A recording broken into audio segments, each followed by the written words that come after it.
I'm Glen Mayo.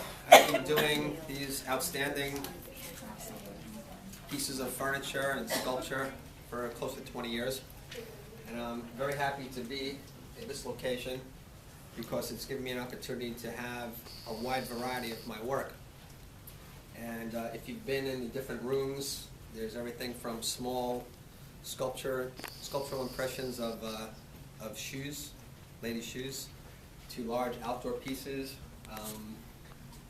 architectural furniture pieces, focal point furniture pieces. That are actually comfortable. We were sitting on them. Well, I was getting to it. Thank you, well, Elaine. yeah, but we must have to, we really. Well, thank you. We're giving, should we say, free information. But I know they won't steal it because it took 3 of us to move the damn No, we thing. don't steal it. God, I'm happy. Oh, they're the worst. I know. They're That's friends right. at all of the sculpture there, so. Whatever All you see of that's them. metal or wood or marble They're very cool. is mine. Thank you. But as Elaine mentioned about, excuse me, the furniture pieces, that's a very good point because my thought, my approach to furniture is not one to be whimsical. It's to be enjoyable, appreciated, and also comfortable. So I've always encouraged everyone to sit and feel of even a purely lateral piece like a bench. This is the vestibule bench. Bench in here is called the Hamptons bench. That's a beautiful bench. Thank you. And the two chair pieces in the other room, one is the Aspen seat, the other one is Alice's chair, and they're part of what I call the Brasilia furniture collection because all of the wood that you see has been reclaimed from the cocoa farms of Brazil. And it's a venture that I did a few years back, but I think they're great, they're special pieces. Oh, Yes? when you say cocoa farms, is it like from a cocoa tree? Yeah. That's wonderful. Well, Are you from Brazil? I am not. Nor have I been to Brazil, but back to, I guess, if I was to try to describe my work, there's a very wide range of style, of material. I'll add real quick, I've been published in Florida Design Magazine, Yes, which I think is right there. I do a great deal of outstanding architectural installations as well that I'm very proud of. My forte, I guess you could say, is stainless steel. Occasionally, I might paint a piece. This is a piece that will be eventually installed in front of the building in New York City.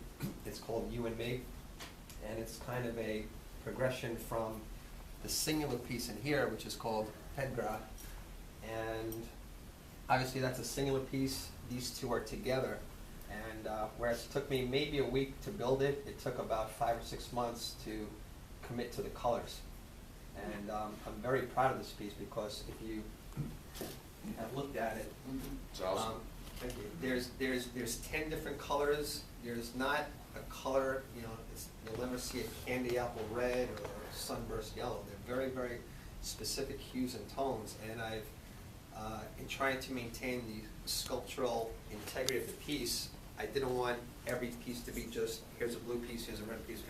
So I managed to work in this light and dark, almost like this mauve tone, and I think that it offsets the coloration of it.